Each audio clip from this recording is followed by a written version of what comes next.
Yeah, it is a good question, and it makes you think because I certainly don't hold somebody's decisions against them or their lifestyle or their preferences.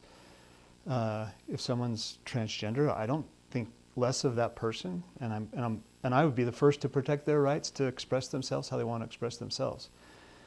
As soon as they take that across the line to now you have to call me by my pronouns, it's like, well, I don't have to do that.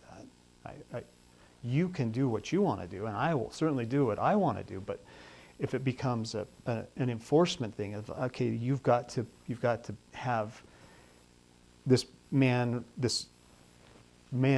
dressing in the locker rooms with the girls, whether they like it or not, then it's like now we're into a whole different, dynamic of that. And a few people say, well, you've got to accommodate this. I don't know how. I don't know how to change that. As soon as I start down that path, then where does that stop? And my bill basically was trying to fill the gap of right now, if you wanted to go and hang out in the women's bathroom, there's no law that says you can't. And I thought there should be a law at least that says that. That's why the sign's on the door. And my bill was, it wasn't charging anybody with a sex offense by going into the wrong bathroom. It was a trespass if somebody objected to you being there. It's in Kara's bill and it's in my bill that and mine was just schools. It says schools have to have a boys' bathroom, a girls' bathroom, and a unisex facility.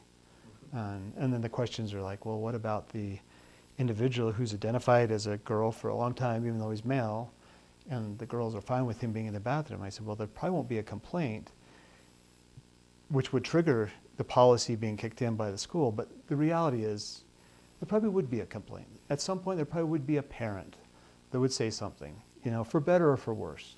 So then we get into like, okay, well, how would you handle those things and all of the like, what if, and what if this thing to death, which still comes back to, okay, it doesn't hurt to have a normative law on the books that says a basic premise. If it says boys, it's boys. If it says girls, it's girls. All of the other stuff that comes about, can be handled through the natural course of things, and hopefully it doesn't, turn into profiling. But to say that that's problematic for this and this and this reason, therefore use whichever bathroom you want, to me that has more problems than the other.